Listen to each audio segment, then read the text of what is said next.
नमस्ते नमस्कार प्यारे साथियों, कैसे हैं आप सभी। आशा करती हूँ सभी प्यारे बच्चे एकदम बढ़िया होंगे, एकदम मस्त होंगे और बहुत ज़्यादा बेहतरीन, बहुत ज़्यादा शानदार होंगे। तो प्यारे साथियों, मैं भावना भाटी आप सभी का स्वागत करती हूँ आपके अपने प्यारे से परिवार रोजगार विद अंकित एप्लीकेशन में। तो आप सभी जल्दी से क्लास के साथ जुड़ जाइएगा, फिर हम अपनी क्लास को शुरू कर रहे हैं। ठीक है, आज हो सकता है कि आपकी क्लास में लगभग 45 मिनट के आसपास की ही लूँ क्योंकि मेरी तबीयत थोड़ी सी आज ढीली सी हो रखी है और फीवर के जैसा और गले में दुखन हो रही है। और कल मेरी ग्रुप डी के लिए क्लास भी है, मैराथन क्लास, तो उसकी भी मुझे थोड़ी सी एनर्जी उसके लिए भी बचा कर रखनी है। तो आ जाओ देखते हैं कितनी देर तक हम अपनी क्लास को कर पाते हैं। ठीक है, जल्दी से सभी बच्चे क्लास के साथ जुड़ जाएंगे भाई प्यारे साथियों। क्लास को फिर हम अपनी शुरू कर रहे हैं। तो आप लोगों को एक और बात बता देना चाहती हूँ कि आरुषि मैम की जो 6 बजे आपकी ज्योग्राफी की क्लास होती है वो आज नहीं हो पाएगी, क्योंकि मैम की भी आज ग्रुप डी में क्लास चल रही है, मैराथन क्लास। तो इसी वजह से मैम आपकी क्लास नहीं अटेंड कर पाएंगी 6 बजे वाली। तो मैं सभी बच्चों से उम्मीद करूंगी कि सभी बच्चे जो ज्योग्राफी में अभी तक आप लोगों का हो चुका है चैप्टर, उनका रिवाइज कर लेंगे आप लोग बैठकर 6 बजे। ठीक है, तो आ जाओ, अब हम बाकी की क्लासेस को करना शुरू करते हैं। ठीक है बेटा, तो नमस्ते सभी को, नमस्कार। थोड़ा सा हाँ ऐसा लग रहा है कि हाँ थोड़ा सा बदन दर्द और सर दर्द ये सब पूरा जैसे बुखार में हो जाता है कई बार, और गले में दुखन वैसे सी फीलिंग आ रही है। दवाई मैंने ले ली है काफ़ी दिन से चल रहा है मेरे साथ दिक्कत, वायरल है, तो थोड़ा थोड़ा धीरे धीरे जाएगा। और बाकी कल मैराथन है तो उसके लिए भी मुझे एनर्जी जुटानी है प्यारे बच्चों। तो आइए आज हम एक नए टॉपिक के साथ क्लास को शुरू करेंगे, ठीक है, जिसका नाम है ब्लड। तो हम लोगों ने अभी तक अपने रुधिर से संबंधित जो हमारा दिल था, यानी कि सर्कुलेटरी सिस्टम में अपने दिल के बारे में हमने पढ़ लिया था। अब हम बात करने वाले हैं अपने ब्लड वाले टॉपिक की। ब्लड होने के बाद मैं आपको दूसरा ह्यूमन सिस्टम कराना शुरू कर दूंगी। राधे राधे सभी को, गुड आफ्टरनून सभी प्यारे साथियों को नमस्कार। तो आ जाओ जल्दी से, अब हम क्लास को शुरू करते हैं। आज 6 बजे वाली आपकी ज्योग्राफी की क्लास नहीं होगी क्योंकि मैम की मैराथन चल रही है, मैंने बता दिया आपको। ठीक है, और कल आप लोगों की ये वाली क्लास नहीं होगी क्योंकि कल मेरी मैराथन चलेगी, तो कल आप लोगों की एप्लीकेशन पर ये क्लास नहीं होगी बेटा। ठीक है, तो सभी बच्चे अपना अच्छे से रिवीजन कर लेंगे बैठकर। आ जाओ, अब हम बात करते हैं ब्लड के बारे में। सबसे पहले बात करते हैं कि मैम ब्लड के अध्ययन को क्या कहा जाता है। आपको पेपर में पूछा जाएगा कि जब हम लोग रुधिर का अध्ययन करते हैं उसको क्या कहते हैं। कई बार क्वेश्चन बना भी है कि ब्लड का जो अध्ययन होता है उसको क्या कहते हैं, या ऐसे बन जाता है कि हेमेटोलॉजी किसका अध्ययन होता है, तो ब्लड के अध्ययन को कहा जाता है हेमेटोलॉजी। तो हेमेटोलॉजी किसका अध्ययन है भाई, आप लोग बताकर चलते हो ब्लड का। ठीक है, ऐसे हिंदी में लिखते हैं हेमेटोलॉजी। तो हेमेटोलॉजी किसका अध्ययन हो जाता है, आप लोग बताते हो रुधिर का अध्ययन। ठीक है, अब बात आती है कि मैम रुधिर होता क्या है, ये क्या है। अब तुम कहोगे मैम एक लाल लाल कलर का लिक्विड है, जब हमें चोट लगती है तो हमारे शरीर से निकलता है। तो बिल्कुल सही बात, बट वास्तव में ये है क्या। जैसे आपका पूरा शरीर बहुत सारी चीजों से मिलकर बना है। आपके शरीर में आपकी हड्डियां हैं, आपके शरीर में आपका मांस है, मसल्स है, मांसपेशी हैं, आपके शरीर के अंदर बहुत सारी कोशिकाएं हैं। तो ये जो आपकी बॉडी के अंदर ब्लड है, वास्तव में ये क्या है, ब्लड किससे मिलकर बना है, तो रुधिर होता है बेटा एक कनेक्टिव टिश्यू। तो ब्लड क्या है आप लोग बताकर चलते हो, लिक्विड कनेक्टिव टिश्यू। रुधिर होता है प्यारे साथियों लिक्विड कनेक्टिव टिश्यू। अब कई बच्चों के दिमाग में एक बात चल रही होगी कि लिक्विड कनेक्टिव टिश्यू, पहले हिंदी में लिख दूं, इसको कहते हैं बेटा तरल संयोजी ऊतक। जो रुधिर होता है ये क्या है, कभी भी आपको पूछे तो आप कहोगे कि रुधिर एक तरीके का ऊतक है। कौन सा ऊतक है, ऊतक तो बहुत सारे हमारे शरीर में, तो कहोगे संयोजी ऊतक है। अच्छा, संयोजी ऊतक तो सॉलिड भी होते हैं और लिक्विड भी होते हैं, ब्लड कौन सा है, तो तुम कहोगे लिक्विड है। तो रुधिर होता है तरल संयोजी ऊतक। अब मैं प्यारे साथियों को ये बता दूं यहां से कि मैम ऊतक क्या होते हैं, क्योंकि जो बच्चे पहली बार बायोलॉजी पढ़ रहे हैं उनको समझ नहीं आएगा कि मैम ऊतक क्या है। तो प्यारे साथियों, जब आपके शरीर में समान कोशिकाएं एक साथ जुड़ जाती हैं तो वही बनाती हैं आप लोगों का ऊतक। जैसे यहाँ पे समझो, मान लो ये आपके शरीर में बहुत सारी कोशिकाएं हैं भाई, ये है, ये है, ये है, ये आपकी कोशिकाएं हैं, ये ठीक है, ये जो मैं बना रही हूं ना यहाँ पर, ये कोशिकाएं हैं भाई आपके शरीर की। क्लियर, ये आपके शरीर के अंदर पाई जाने वाली कोशिका, मतलब जिससे आपका पूरा शरीर बना है। आपके शरीर की सबसे छोटी इकाई है ये जो मैंने यहाँ पर बनाई है। ये है आपके शरीर के अंदर पाई जाने वाली कोशिका, जिसको हम कहते हैं बच्चा सेल। क्या कहते हैं? सेल, यानी कि कोशिका। अब मैम इनमें से जो एक जैसी कोशिका, मतलब एक समान कोशिकाएं जब जुड़ जाती हैं वही बनाती हैं टिश्यू। अब जैसे अगर मैं कहूं यहां तुम्हें बहुत सारी कोशिका दिख रही है, कोई लाल है, कोई सफेद है, कोई पीली है, कोई नीली है, ठीक है। एक बच्चा कह रहा है कि मैम इंग्लिश में भी बताएं। बेटा एक भी सिंगल वर्ड आप मुझे यहाँ बता दो जो ओनली हिंदी में लिखा हो या ओनली इंग्लिश में लिखा हो। तो यहाँ पर सारी चीजों को हम लोग इंग्लिश और हिंदी बाइलिंगुअल ही कर कर चल रहे हैं, ठीक है। तो इस चीज के बारे में गौरव शायद बेटा आप देख नहीं पा रहे हो कि लिखा हुआ है ब्लड क्या है? Blood is a liquid connective tissue. आपको लिखा हुआ है जब भी हम ब्लड की स्टडी करते हैं तो उसको कहा जाता है हेमेटोलॉजी, ठीक है। अब यहाँ पर आप लोगों को ऐसे तो बोला नहीं जाएगा, children what is blood? Blood is a connective tissue. Which connective tissue is blood? Blood is a liquid connective tissue. When we study about blood what is called? The study of blood is called haematology. पर प्यारे बच्चों ऐसे तो बोला नहीं जाएगा, है ना। तो आपको टर्म समझनी है, बाकी हो आप भारत देश से, आपको हिंदी बहुत बेहतरीन तरीके से समझ में आती है। सिर्फ हमें वो टर्म पढ़नी है जो पेपर में हमें बाइलिंगुअल तौर पर याद रखनी है। तो आप बिल्कुल अच्छे से समझते हो कि जब हम ब्लड के बारे में पढ़ते हैं, रुधिर के बारे में पढ़ते हैं, तो उसका जो स्टडी है, उसका जो अध्ययन है, उसको कहा जाता है हेमेटोलॉजी। क्लियर? फिर हमने बात करी कि रुधिर क्या है, व्हाट इज ब्लड। आपको पता है भाई, कोई आपसे पूछता है कि रुधिर क्या है तो ये नहीं है कि आपको समझ नहीं आएगा, बिल्कुल आप समझोगे, बट पेपर में जब लिखाएगा तो आप लोगों को लिक्विड कनेक्टिव टिश्यू लिखा मिलेगा। तो आप इसको बहुत अच्छे से समझ सकते हो, है ना। तो चीजें यहाँ पर बिल्कुल बायलिंगुअल ही चल रही हैं बेटा। और आप भारतीय हो, और भारतीय हो तो इतनी हिंदी तो समझते हो जो मैं आपको बताती चल रही हूँ, ठीक है बेटा। चलो, तो यहाँ पर आपने बताया कि रुधिर क्या होता है? तरल संयोजी ऊतक है। अब हमने बात करी, मान लीजिए ये आपकी बॉडी के अंदर बहुत सारी सेल है, ये कलर दिख नहीं रहा होगा तो मैंने लिख दिया, ये आपकी बॉडी के अंदर बहुत सारी कोशिकाएं हैं बेटा, ठीक है। For example these are many cells present in your body. आपके शरीर में ये बहुत सारी कोशिकाएं हैं। अब इनमें से हम समान सिमिलर सेल्स को चूज कर लेते हैं, समान कोशिकाओं को छांट लेते हैं। जैसे सफेद वाली आपको दिख रहा है, जितनी भी व्हाइट कलर की जो सेल है ये एक साथ जुड़ जाएंगी, ऐसे एक साथ जुड़ जाएंगी। तो इन एक जैसी कोशिकाओं ने जुड़कर बनाए ऊतक, इन एक जैसी कोशिकाओं ने मिलकर बनाए प्यारे बच्चे टिश्यू, ठीक है। वैसे ही सेम एज आपको यहाँ पे दिख रहा है, जो ये आप लोगों की येलो कलर वाली सेल है ये भी एक साथ जुड़ जाएंगी, येलो आप लोगों की एक साथ जुड़ जाएंगी, येलो डर्टी बफेलो।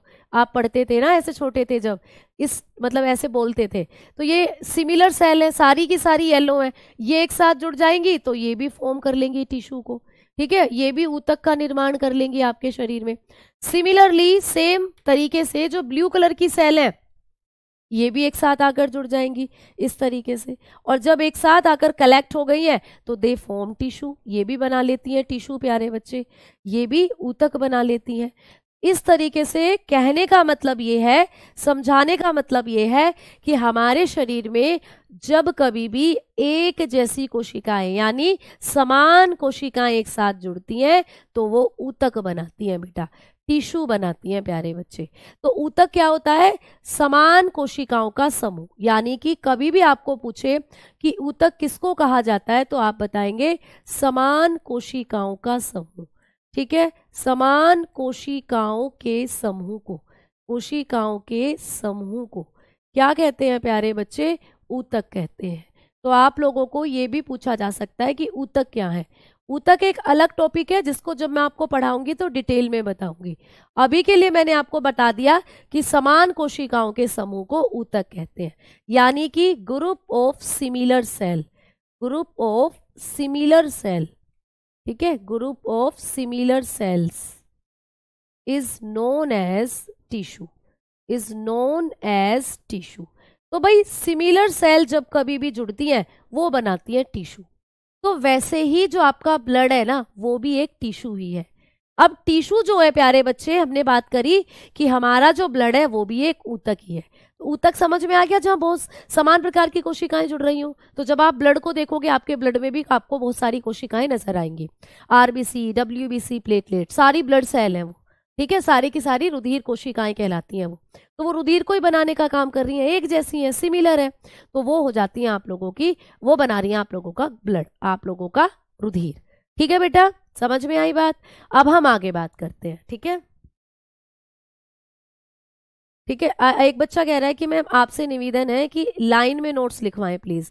बेटा लाइन ही चल रही है अभी तक, तो वो तो मैंने आपको समझाया है, वो तो मैंने आपको समझाया है प्यारे बच्चे, लाइन ही चल रही है। और मैंने कहा है अभी अभी कि जो टिश्यू होता है ये अलग टॉपिक है, जब मैं आपको टिश्यू वाला टॉपिक कराऊंगी तो इसको मैं डिटेल में वहां लिखवाऊंगी। अभी तो सिर्फ आपको समझाने के लिए, या साइड में आप डेफिनेशन नोट करना चाहते हो उसके लिए मैंने आपको यहाँ पर लिखवा दिया है। तो अब आपका साइड में ही चल रहा है बेटा, पॉइंट टू पॉइंट ही चल रहे हैं नोट्स, पॉइंट टू पॉइंट ही चल रही है सारी चीजें। ठीक है, आ जाओ अब आगे बात करते हैं। हमने बात करी कि मैम जो टिश्यू होते हैं आप लोगों के वो समान कोशिकाओं का समूह है, जैसे कि ब्लड, ब्लड भी हमारे शरीर में एक तरीके का टिश्यू है, एक तरीके का ऊतक है। अब मैम आपने लिखा हुआ है कि ब्लड है संयोजी ऊतक, यानी ब्लड है कनेक्टिव टिश्यू। तो मैम ये कनेक्टिव क्या है, ये संयोजी क्या है? प्यारे साथियों, जब कभी भी हम बात करते हैं जानवरों की, जब कभी भी हम बात करते हैं जंतुओं की, मैंने आपको पहले ही कहा था कि खून किसके अंदर होता है, पेड़ पौधों में होता है खून या जंतुओं में? आप कहोगे मैम जंतुओं में होता है। तो भाई बात तो जंतुओं की करेंगे ना जब ब्लड पढ़ रहे हैं, पादपों में तो खून होता ही नहीं है। इसीलिए जब कभी भी हम लोग बात करते हैं एनिमल की, जब कभी भी हम लोग बात करते हैं प्यारे साथी एनिमल की, यानी कि जंतुओं की, तो जंतुओं के शरीर में 4 तरीके के ऊतक देखने को मिलते हैं। आपको जो एनिमल होते हैं इनके शरीर में 4 टाइप्स के टिश्यू देखने को मिलते हैं। हमारे अंदर कितने प्रकार के ऊतक हैं प्यारे बच्चे? हमारी बॉडी में होते हैं 4 टाइप टिश्यू। ये सिर्फ समझना है, ये समझाने के लिए बता रही हूं, ठीक है। हमारे शरीर में क्या होता है, 4 प्रकार के ऊतक पाए जाते हैं। कौन कौन से हैं मैडम जी? प्यारे साथियों, आप लोग पहले नंबर पर लिखते हो एपिथीलियल, एपिथीलियल सिर्फ समझना है, ठीक है। एपिथीलियल, एपिथीलियल जिसको कहते हैं उपकला ऊतक, ठीक है, उपकला। दूसरे नंबर पर आपको पढ़ना है कनेक्टिव टिश्यू, दूसरे नंबर पर आपको पढ़ना है कनेक्टिव यानी संयोजी।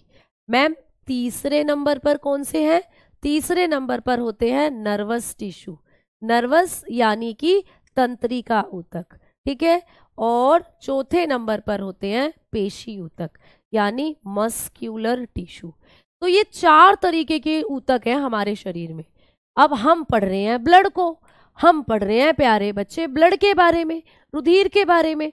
तो पेपर में जब आपको क्वेश्चन बनेगा कि बताइए रुधिर जो होता है ये किस प्रकार का कनेक्टिव, किस प्रकार का टिश्यू है, आपको ऐसे क्वेश्चन आएगा और ये चारों कनेक्टिव टिश्यू आपको लिखे मिलेंगे। तो आपको पता होना चाहिए कि रुधिर जो होता है इन चारों में से कौन सा टिश्यू है, जल्दी से बताओ कौन सा टिश्यू है प्यारे बच्चे। अगर हम लोग आपको पेपर में क्वेश्चन दें या आप लोग अगर क्वेश्चन की बात करते हैं तो आपको पेपर में आएगा कि जो रुधिर होता है वो किस तरीके का ऊतक है। Blood is which type of tissue या which type of tissue is blood, ऐसे क्वेश्चन आ जाएगा। तो आप लोग बताकर चलेंगे कि ब्लड जो होता है वो कनेक्टिव टिश्यू है, यानी ह्यूमन बॉडी में या एनिमल्स में 4 टिश्यू हैं जिनमें से एक होता है कनेक्टिव टिश्यू, यही है हमारा ब्लड। मैम कनेक्टिव टिश्यू का एग्जाम्पल और कौन कौन होते हैं? तो बेटा आपकी बोन्स भी इसी में आती हैं, आपकी हड्डियां भी इसी में आती हैं बेटा। अब हड्डियां तो सॉलिड है, ठोस होती हैं हड्डियां तो, लेकिन ब्लड भी इसी में आता है, ब्लड लिक्विड है। इसीलिए हमने लिखा कि जो ब्लड होता है वो लिक्विड कनेक्टिव टिश्यू है ना। हाँ, तो इतना कॉन्सेप्ट अभी के लिए समझना है, बाकी टिश्यू को हम डिटेल में बाद में पढ़ेंगे। टिश्यू एक अलग टॉपिक है, उसमें हम बाद में पढ़ेंगे, जब मैं सेल पढ़ाऊंगी तब टिश्यू के बारे में बताऊंगी। फिलहाल हम पढ़ रहे हैं ब्लड। तो अब आप मेरे ख्याल से दोनों पॉइंट आपके क्लियर हो गए होंगे, ठीक है। अब आ जाओ आगे बात करते हैं। अब आपको पूछेगा कि हमारा जो शरीर होता है इसमें कितना खून होता है, हमारे शरीर में ब्लड का अमाउंट कितना होता है, हमारी बॉडी में ब्लड की मात्रा कितनी होती है। तो अमाउंट ऑफ ब्लड होता है हमारी बॉडी के अंदर 5 से 6 लीटर प्यारे बच्चे। हमारी बॉडी के अंदर जो ब्लड का अमाउंट होता है वो होता है 5 से 6 लीटर, यानी आपकी पूरी बॉडी में 5 से 6 लीटर ब्लड है। मैम लड़कियों में क्या इतना ही ब्लड होता है? वैसे तो पेपर में लड़का और लड़की करके नहीं पूछता, लेकिन फिर भी मैं आपकी जानकारी के आधार पर बता दूं, क्या मैम लड़कियों के शरीर में भी इतना ही खून होता है? तो भैया लड़कियों के शरीर में खून कम होता है। भाई तुम्हारे नजरिए से लड़कियों में खून ज्यादा होना चाहिए, क्योंकि वो तुम्हारा भी तो खून पी जाती हैं। तुमने सुना होगा कि लड़कियां बहुत खून पीती हैं, है ना? और तुमने सुना होगा चुड़ैल जो प्रजाति होती है वो भी लड़कियों की ही होती है। तो तुमने सुना होगा खून पीने वाली चुड़ैल, खूनी चुड़ैल। तो मतलब लड़कियां चुड़ैल का रूप लेके खून पी जाती हैं, तो उनमें तो ज्यादा खून होना चाहिए। 5 से 6 लीटर तो है ही, साथ में एक आधा लीटर वो तुम्हारा भी पी गई, तो समझो उनमें तो खून की मात्रा ज्यादा हो जानी चाहिए। फिर भी बिचारियों में खून की पूर्ति नहीं हो रही, फिर भी लड़कियों के शरीर में खून कम ही रहता है। तो कभी कोई जर्नली आपसे पूछे कि लड़कियों के शरीर में भी क्या उतना ही खून है जितना लड़कों के शरीर में होता है, तो कहोगे नहीं, लड़कियों के शरीर में 1 से आधा लीटर खून कम होता है बेटा। अगर मैं लड़कियों की बात करूं तो लड़कियों के शरीर में 4 से 5 लीटर ब्लड आपको देखने को मिलता है, ठीक है? तो लड़कियों के शरीर में खून क्यों कम होता है? इसलिए कम होता है कि लड़कियों के शरीर में बहुत सारी बायोलॉजिकल रिएक्शन चलती है जो लड़कों के शरीर में नहीं होती। जैसे लड़कियों के शरीर में चलता है महामारी चक्र, मेंस्ट्रुएशन साइकिल। लड़कियों में हर माह रक्त स्राव होता है, महामारी चक्र चलता है, पीरियड्स जिसको हम लोग नॉर्मली बोलते हैं। तो बहुत सारा ब्लड तो वहां लूज हो जाता है महिलाओं का। दूसरा, महिलाओं में जब प्रेगनेंसी होती है तो बच्चे के निर्माण में भी बहुत सारा खून है जो लग जाता है। तो एक बच्चे का जो विकास, बच्चे को जो पोषण मिलता है वो माता के खून से ही मिलता है। इसीलिए महिलाओं में खून की मात्रा हमेशा कम रहती है लड़कों की तुलना में। ठीक है भाई, समझ में आ गई बात? क्लियर? अब आ जाओ आगे बात करते हैं। इतनी बेइज्जती मत करो मैम। नहीं, ये बेइज्जती नहीं थी, ये एक क्लियर सा जवाब था कि लड़कियां जो होती हैं उनके शरीर में खून कम ही रहता है बेटा हमेशा। ठीक है, आ जाओ आगे बात करते हैं। अब बात करते हैं कि मैम जो ब्लड होता है इसका पीएच मान कितना होता है। इंपॉर्टेंट पॉइंट, पेपर में बहुत बार पूछा गया पॉइंट है।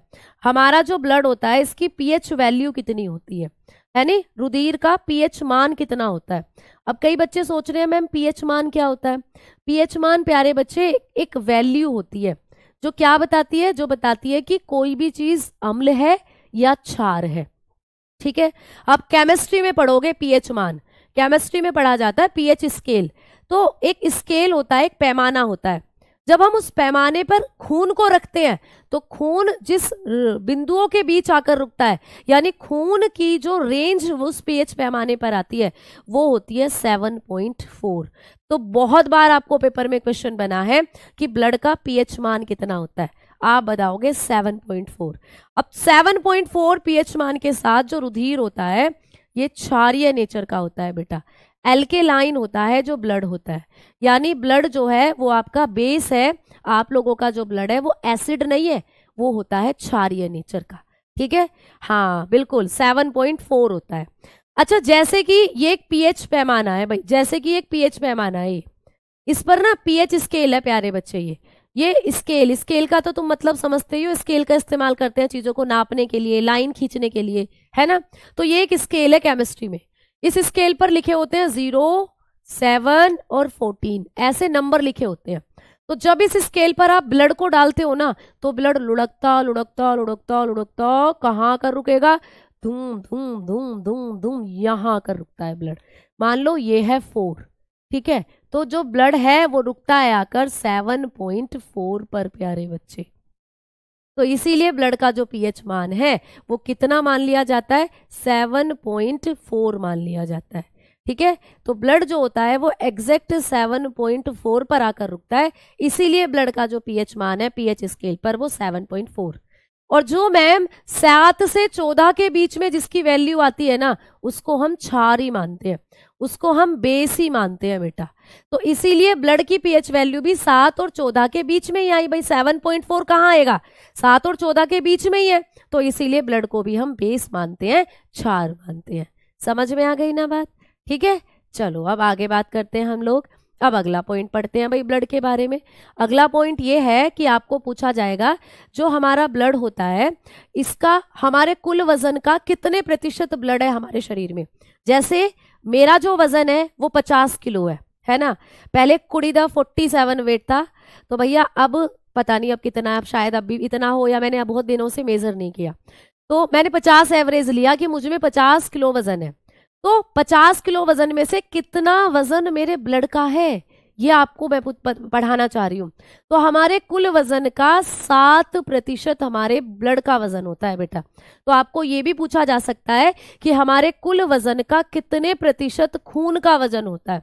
तो आप लोग बताकर चलते हो कि कुल वजन का प्रतिशत आपको पूछे, टोटल बॉडी वेट का जब आपको परसेंटेज पूछे, आपकी टोटल बॉडी वेट का, आपके टोटल बॉडी वेट का कितने प्रतिशत आपकी बॉडी में आपका खून होता है, तो बताकर चलते हो 7%। आपके कुल वजन का 7% आपका जो वजन है वो खून का वजन है। जैसे मुझे जब तोलोगे तो मेरे में 50 किलो वजन है, 50 में से जो 7% मेरा वजन आया है ना, वो मेरे खून का ही वजन है। समझ में आई ना बात? हाँ, ये होती है प्यारी बच्चे सारी बातें। मैम बायोलॉजी क्लास रिकॉर्डेड नहीं मिलेगी बेटा? बिल्कुल मिलती है। ठीक है भाई, सीधा दिमाग में छाप देते हो क्वेश्चन, ग्रेट। हाँ, ऐसे छापना है दिमाग में। मेरा मोटिव है कि मैं क्लास में आपको याद करवाती चलूं, बस आप सीधा क्वेश्चन देखें और आंसर टिक करके निकल लें कि भाई होगी बायोलॉजी हमारी, ऐसा कुछ मैं आपको दे लेना चाहती हूँ बेटा। चलो आ जाओ, अब हम आगे बात कर रहे हैं। तो ये पॉइंट आपके क्लियर हो गए। अब चलते हैं अगले पॉइंट की तरफ। अब बात करते हैं कि जो ब्लड होता है मैडम जी, इसका स्वाद कैसा होता है। कितने ऐसे बच्चे हैं जिन्होंने खून पिया है? जल्दी बताओ, ब्लड का स्वाद कैसा होता है, ब्लड का टेस्ट कैसा होता है भाई बताओ। जब तुम अपने इस ब्लड को टेस्ट करते हो तो इसका स्वाद कैसा लगा? अभी मैं देखती हूँ कौन कौन यहाँ चुड़ैल कैटेगरी का है। ठीक है, जो जल्दी बताओ, जो खून होता है प्यारे बच्चे, इसका टेस्ट कैसा होता है? अब कोई नहीं बताएगा, क्योंकि खून का टेस्ट तो चुड़ैलों को ही पता होता है। खून तो चुड़ैल ही पीती है, तुम ठहरे अच्छे मानव, तुम थोड़ी ना खून पियोगे। तो भैया मैं बता देती हूँ खून का टेस्ट कैसा होता है। खून का टेस्ट होता है, आप लोग बताएंगे कैसा प्यारे बच्चे? चरचरा सा, यानी नमकीन। चरचरा बोले तो हरियाणवी में बोलते हैं नमकीन को, तो नमकीन होता है भैया खून का टेस्ट, सॉल्टी सा लगता है, नमक। अब कैसे मैडम, आपने किसका खून पी लिया? आपने सर जी का खून पी लिया था क्या? तो नहीं भैया, मैं तो वेजिटेरियन हूँ, मैं खून वून नहीं पीती, लेकिन मुझे पता है खून का जो टेस्ट होता है वो सॉल्टी है। कैसे? कई बार मुझे चोट लग गई थी उंगली में, मैंने जब उंगली में चोट लगी तो उसको मुंह में डाल दिया था, उस वजह से मुझे खून का टेस्ट पता चल चुका है कि कैसा होता है। भाई खून का टेस्ट होता है नमकीन। क्यों होता है मैम खून का टेस्ट नमकीन? क्योंकि खून में होता है NaCl, खून में आप लोगों के नमक होता है प्यारे बच्चों। आपने सुना होगा, क्या आपके टूथपेस्ट में नमक है? भैया टूथपेस्ट में नमक तो सुना होगा, क्या तुम्हारे खून में नमक है? तो कहना है, बिल्कुल है। खाने में खाते हो ना, खाने में सब्जी में नमक, आपकी रोटियों में नमक, हम नमकीन खाते हैं उसमें नमक, कोई फल खाया उस पर छिड़क दिया नमक, तो नमक हम खाते हैं, कहाँ जाता है? हमारे खून में ही तो जाता है। जो भी चीज़ तुम खाते हो ना, तुम्हारे खून में मिलती है जाकर। तुम्हें भगवान ने भगवान कह रही हो, तुम्हें डॉक्टर ने दवाई दी, दवाई तुमने खाई, वो दवाई भी तो खून में मिलती है जाकर। तुमने रोटी खाई, उस रोटी के अंदर जो पोषक पदार्थ हैं वो भी तो खून में मिलते हैं जाकर। तो तुम नमक खाते हो ना, तो नमक होता है तुम्हारे खून में। मैम हम तो मिर्ची भी खाते हैं, मिर्ची क्यों नहीं जाती खून में? तो प्यारे बच्चे, आपका जो खून है उसके अंदर एक प्रोटीन है, अभी पढ़ोगे, एल्ब्यूमिन, वो खींचती है नमक को, वो खींच कर ले जाती है आपके ब्लड में नमक। मिर्ची को खींचने वाली कोई प्रोटीन ही नहीं है, इसलिए मिर्ची जो है सीधा पोट्टी में निकल जाती है। ठीक है, तो ऐसे करके आप लोगों को ये सारी चीज़ें पूछी जाती हैं पेपर में। अच्छा, हरियाणवी जानती नहीं हूँ मैं, हरियाणा में मैंने थोड़ा सा पढ़ाया था प्यारे बच्चों, इसलिए मुझे हरियाणा के बच्चों के थोड़ी थोड़ी सी लैंग्वेज आनी शुरू हो गई है। चलिए आइए आगे बात करते हैं। अब हम बात करते हैं कि मैम जो ब्लड होता है, ये इसके घटक क्या होते हैं। आइए बात करते हैं रुधिर के घटक। अब आपको पूछेगा रुधिर के घटक, यानी जो ब्लड है वास्तव में वो किन किन चीज़ों से मिलकर बना है, कॉम्पोनेंट्स ऑफ ब्लड। अब बात करते हैं ब्लड के कंपोनेंट्स की। यहाँ से क्वेश्चन बनेगा कि ब्लड के कौन कौन से कंपोनेंट्स होते हैं। ठीक है, तो कंपोनेंट्स ऑफ ब्लड की जब हम लोग बात करते हैं बेटा, तो जब कभी भी आपको चोट लगती है तो आपने देखा है कि खून निकलता है ना। जैसे उंगली कट गई, खून निकल रहा है, अरे मैया मेरी तो उंगली कट गई, खून निकल रहा है। तो खून निकलता है तो ऐसा लगता है लिक्विड निकल रहा है बेटा, तरल निकल रहा है, लेकिन वास्तव में जो खून है वो लिक्विड, पूरी तरीके से लिक्विड नहीं है। खून जो है उसमें आपका सॉलिड चीजें भी हैं और लिक्विड चीजें भी हैं। बस यही पेपर में आता है कि ब्लड में क्या लिक्विड है, ब्लड में क्या सॉलिड है।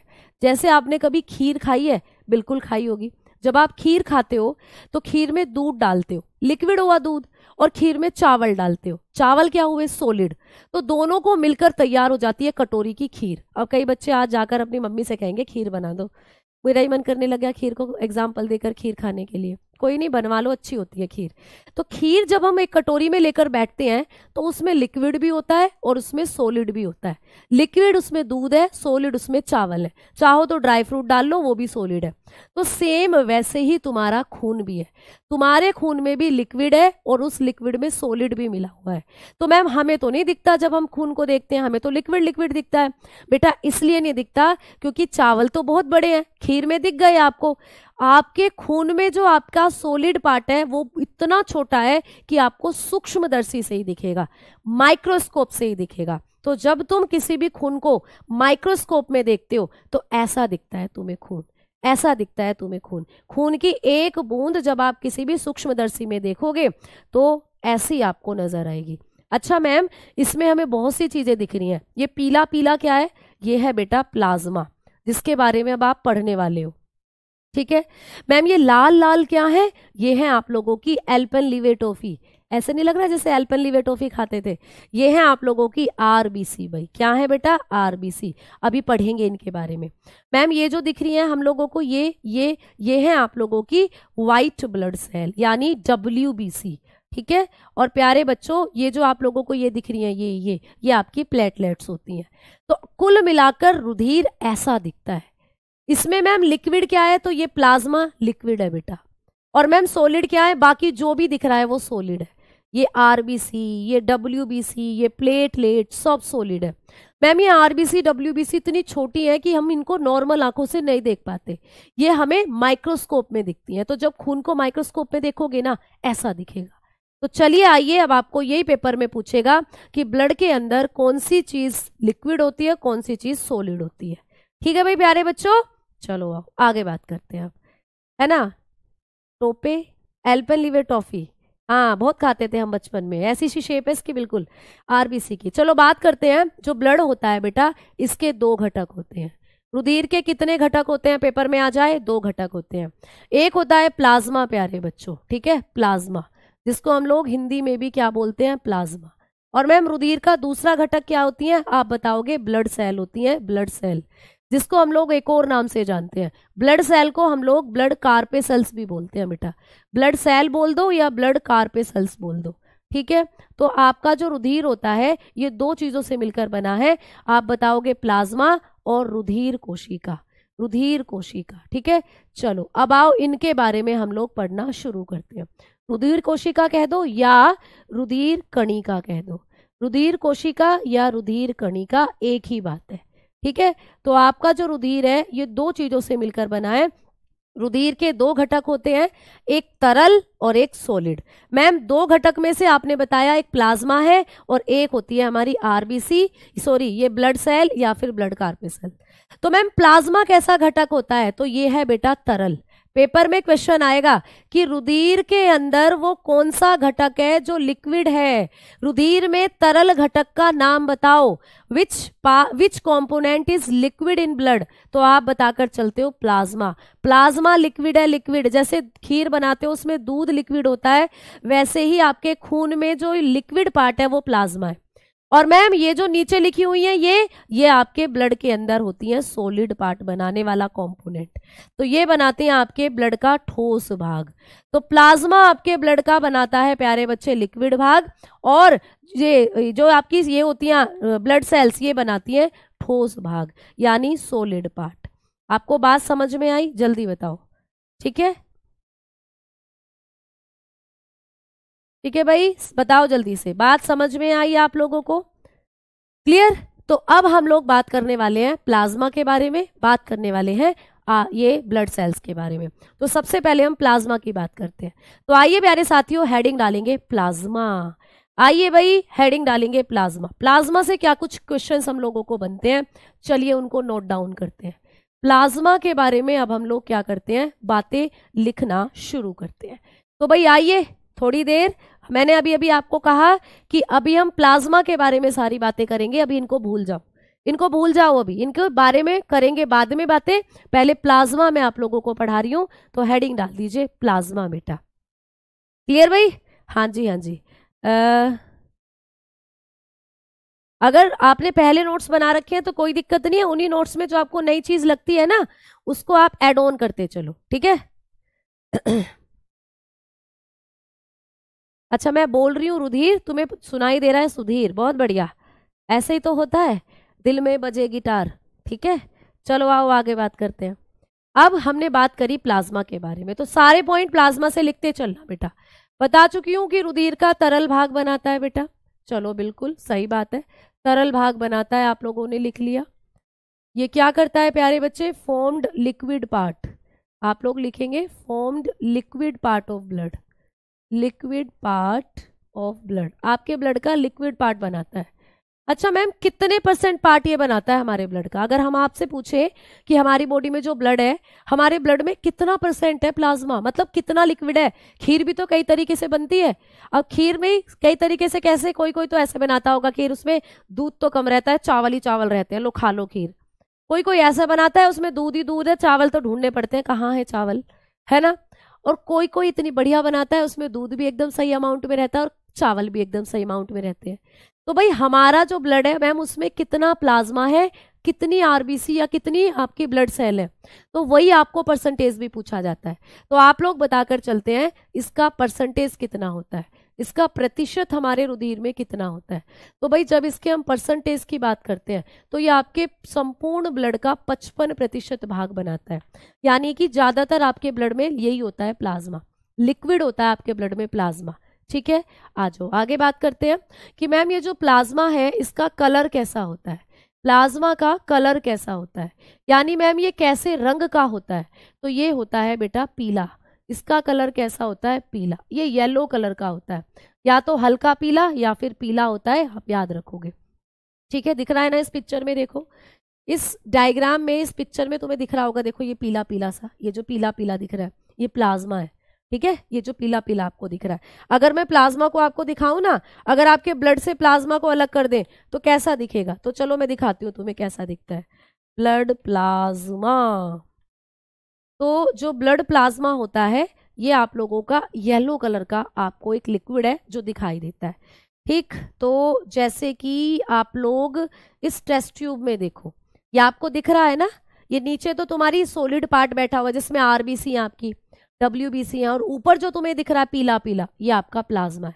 तो प्लाज्मा जो होता है बेसिकली ये आपके ब्लड में कैसा पार्ट होता है, आप लोग बताकर चलते हो लिक्विड पार्ट होता है, और कैसा इसका कलर होता है आप बताकर चलते हो येलो कलर होता है, ठीक है। देखो इस फोटो को, तो इस पिक्चर में आप इजीली विजिबल कर पा रहे हो कि ये जो आप लोगों का ऊपर वाला एरिया होता है यही है आपका प्लाज्मा, और कितना एरिया कवर करता है आपके टोटल ब्लड का? ये 55% पार्ट घेरे हुए रहता है आपके ब्लड का, ठीक है। अब बात करते हैं कि मैम ये जो प्लाज्मा होता है इस प्लाज्मा के बारे में और कौन कौन से मेन पॉइंट हैं जो हमें एग्जामिनेशन में आते हैं।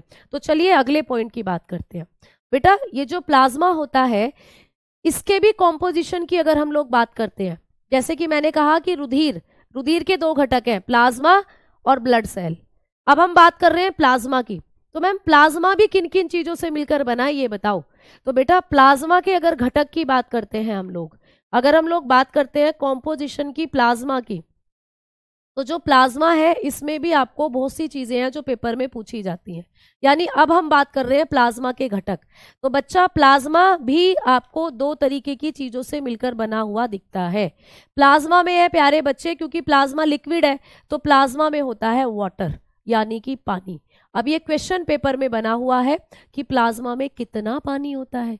भाई आप एक बात बताओ, जब आपके घर में आलू टमाटर की पतली वाली सब्जी मम्मी ने बनाई है तो वो पतली किसके कारण है ये बताओ। भाई आलू टमाटर वाली लिक्विड सब्जी तुम्हारी मम्मी ने तुम्हारे घर में बनाई है, वो लिक्विड क्यों है? तुम कहोगे उसमें पानी डाला है मम्मी ने, तभी तो वो लिक्विड है। अगर वो पानी नहीं डालती मम्मी उसमें तो वो सूखी सब्जी बन जाती, है ना, फिर वो सॉलिड सब्जी बन जाती, सूखी सब्जी बनती। अब प्लाज्मा आपके ब्लड का लिक्विड पार्ट है, तरल भाग बनाता है, तो दैट्स मीन ये तरल किसकी वजह से है? इसमें भी घुला हुआ है पानी। मैम कहाँ से आया? तुम पीते हो ना पानी, पूरे दिन भर में हमें 5 से 6 लीटर पानी पीना चाहिए, है ना। लगभग ऐसा मानो कि 9-10 ग्लास वाटर आपको डेली पीना चाहिए। तो जो पानी तुम पीते हो वो तुम्हारे ब्लड में घुलता है जाकर, और ब्लड में कहाँ जाता है? प्लाज्मा में घुलता है जाकर। तो आपको पूछता है कि प्लाज्मा में पानी कितना होता है, तो बताओगे 90 से 92% ये जो प्लाज्मा है ये पानी ही है।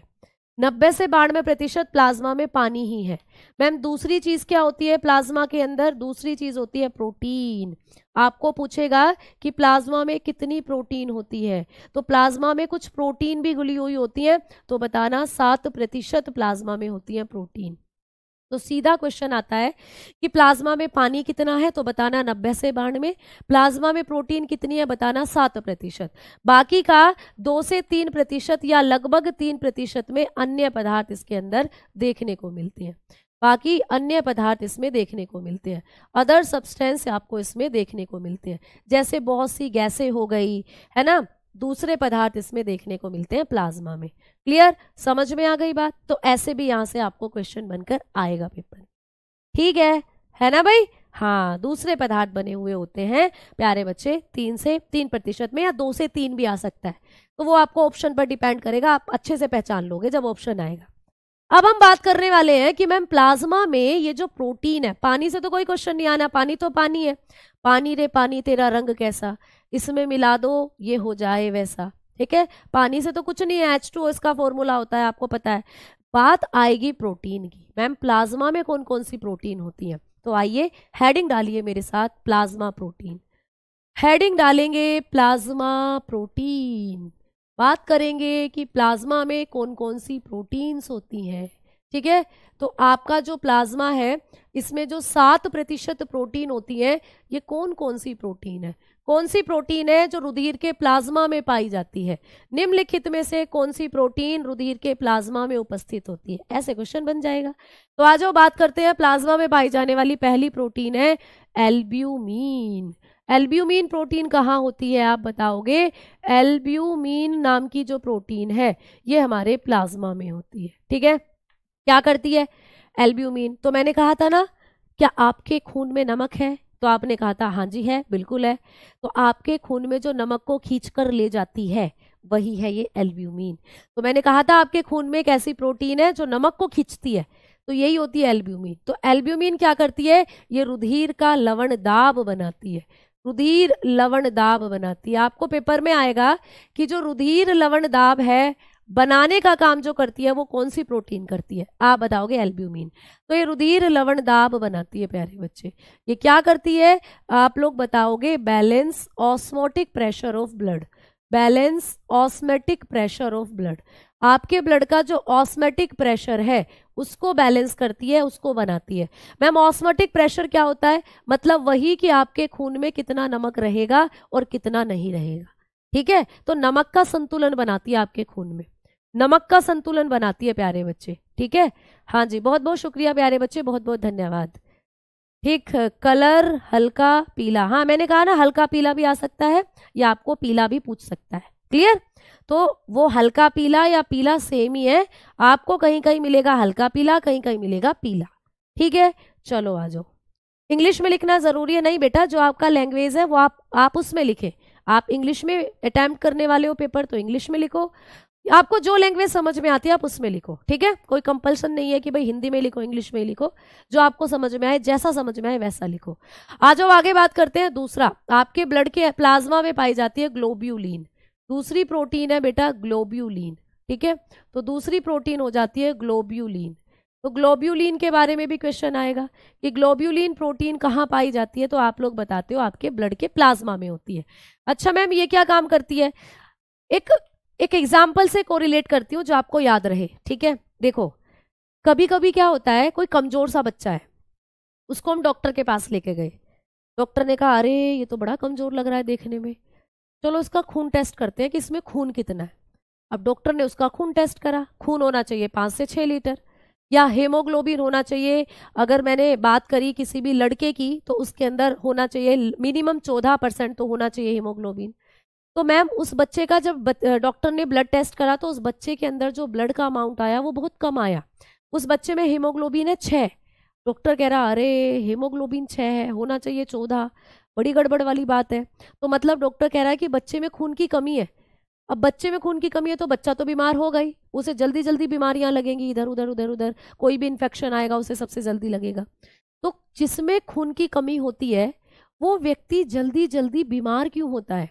इसलिए बीमार होता है क्योंकि हमारा जो खून है ना वो हमें रोगों से लड़ने की शक्ति देता है।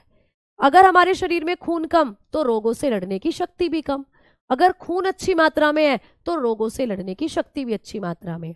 ठीक है, अब खून हमें रोगों से लड़ने की शक्ति क्यों देता है? इसलिए देता है क्योंकि हमारे खून में कुछ ऐसी प्रोटीन है जो हमारी इम्यूनिटी बनाती है, हमें रोगों से लड़ने की शक्ति देती है। जैसे कि आपके प्लाज्मा में पाई जाती है ग्लोबुलिन। तो ग्लोबुलिन एक ऐसी प्रोटीन है बेटा जो प्रतिरक्षी के समान कार्य करती है। इसको आप लोग प्रतिरक्षी, प्लाज्मा की प्रतिरक्षी प्रोटीन भी कहते हो। तो ये प्रतिरक्षी के समान कार्य करती है। तो कौन सी प्रोटीन है जो प्रतिरक्षी के समान कार्य करती है? आप लोग बताओगे ग्लोब्यूलिन। समझ में आ गई बात? तो बताना वर्क एज एंटीबॉडी, ये एंटीबॉडी की तरह काम करती है बेटा। यानी जब कभी आपके शरीर में कोई वायरस आता है, कोई बैक्टीरिया आता है, उस पर ढिशुम ढिशुम करती है, उसको मार गिराती है। ये काम तुम्हारी WBC भी करती है और वो भी तो ब्लड में ही होती है। तो WBC, अरे देखो मच्छर ने क्या करा है, मच्छर जी मान जाओ। ठीक है, तो जब WBC जो होती है वो भी आपकी बॉडी के अंदर रोगों से लड़ने की शक्ति देती है और वो भी एक ब्लड का ही पार्ट है। तो आपको कभी भी पूछे कि प्लाज्मा में ऐसी कौन सी प्रोटीन है जो एंटीबॉडी की तरह काम करती है, प्रतिरक्षी की तरह काम करती है, तो नाम आएगा ग्लोबुलिन। और प्लाज्मा में जो तीसरी प्रोटीन होती है ये होती है फेब्रिनोजन। फेब्रिनोजन, ठीक है। प्लाज्मा की जो अगली प्रोटीन है जिसको कहा जाता है फाइब्रिनोजन, ठीक है, फाइब्रिनोजन। तो प्लाज्मा में पाई जाने वाली एक और इंपॉर्टेंट प्रोटीन जहां से बहुत बार क्वेश्चन बनता है, फाइब्रिनोजन। मैम ये क्या करती है? जब तुम्हें चोट लगती है, जब तुम्हें चोट लगती है प्यारे बच्चों, ठीक है, तो हाँ ग्लोबुलिन जो होती है ये आप लोगों को आपकी हेल्थ को इम्प्रूव करती है, यानी रोगों से बचाने की शक्ति देती है आप लोगों को। ठीक है, थोड़ी देर और पढ़ाऊंगी, 45 तक और पढ़ाऊंगी, ये फाइब्रिनोजन और बताती हूँ। उसके बाद हम कल तो क्लास होगी नहीं, परसों पढ़ेंगे। ठीक है, चलो फाइब्रिनोजन क्या काम करती है बेटा? ये रुधिर का थक्का जमाती है। मैम रुधिर का थक्का जम गया तो मर जाएंगे। बेटा रुधिर का थक्का अगर शरीर के अंदर जमा तब दिक्कत होगी, शरीर के बाहर जब खून निकल रहा है तो उसको जमना जरूरी है, उसको फिर बहने से रोकना है। जैसे मेरे सर में चोट लग गई, अब यहाँ से खून निकल कर गिर रहा है, अब तुम कहोगे चलो चलो मैडम को जल्दी हॉस्पिटल लेकर जाओ, मैम का खून निकल रहा है, खून रोको, तुम यहाँ पट्टी लगाओगे, ऐसे खून को रोकोगे, तो शरीर से खून बाहर निकलना बंद करना है, क्योंकि सारा खून बाहर निकल जाएगा शरीर का, मेरे शरीर में तो खून ही नहीं बचेगा, ऑक्सीजन की कमी हो जाएगी, मेरी कोशिकाएं चिपक जाएंगी और मैं मर जाऊंगी। तो प्यारे बच्चे जब चोट लगती है और खून बहता है तो तब उस खून को रोकने की जो प्रक्रिया होती है वो यही करती है फाइब्रिनोजन, और उसी को कहा जाता है रुधिर का थक्का जमना। तो जब चोट लगती है, चोट लगने पर रुधिर का थक्का जमने की प्रक्रिया कौन सी प्लाज्मा की प्रोटीन करती है? आप बताओगे फाइब्रिनोजन। तो ये क्या काम करती है? रुधिर का थक्का जमाने में सहायक है, रुधिर का थक्का जमाने में सहायक है। ठीक है, इसका काम होता है रुधिर का थक्का जमाने में सहायक। क्लियर प्यारे बात बच्चों? तो ये क्या काम करती है? हेल्प इन ब्लड क्लॉटिंग, लिखेंगे हेल्प इन ब्लड क्लॉटिंग। तो कौन सी प्लाज्मा प्रोटीन है जो ब्लड क्लॉटिंग में हेल्प करती है? तो आप लोग बताकर चलते हो, ये होती है आपकी फाइब्रिनोजन। ठीक है बेटा, इतनी चीजें आपको पढ़नी है और कल की क्लास में मैं आपको ब्लड क्लॉटिंग फैक्टर और भी बताऊंगी। ठीक है, कल क्लास इसलिए नहीं होगी क्योंकि कल मेरी ग्रुप डी में मैराथन है बेटा 4 बजे से। ठीक है, PYQ क्वेश्चन कराऊंगी ग्रुप डी के, चाहो तो तुम लोग भी सेशन के साथ जुड़ जाना अगर तुम्हारी क्लास ना हो उस टाइम पर तो। ठीक है, समझ में आ गई बात? बॉडी में एसिड ज्यादा होता है बेटा, बॉडी में आपका न्यूट्रल होती है बॉडी, ना एसिड ज्यादा होगा ना बेस ज्यादा होगा, न्यूट्रल होता है हमारा बॉडी जो होती है, उदासीन होती है। ठीक है, तो कल इसलिए क्लास नहीं होगी क्योंकि कल मेरी ग्रुप डी में मैराथन है प्यारे बच्चों। ठीक। तो इतनी चीजें आपने जो आज की क्लास में पढ़ी, उम्मीद करती हूँ ये सारे पॉइंट आप लोगों को याद रहेंगे और कल जाकर इन सारे पॉइंटों को आप लोग रिवाइज भी कर लीजिएगा। तो ये हमने सबने ब्लड के बारे में पढ़ा। ब्लड का अध्ययन हेमेटोलॉजी है। ब्लड एक लिक्विड कनेक्टिव टिश्यू है ना। ब्लड हमारी बॉडी में 5 से 6 लीटर होता है। इसका पीएच मान 7.4 है। ब्लड जो है ये हमारे कुल वजन का 7% होता है। ब्लड का जो टेस्ट है वो नमकीन होता है।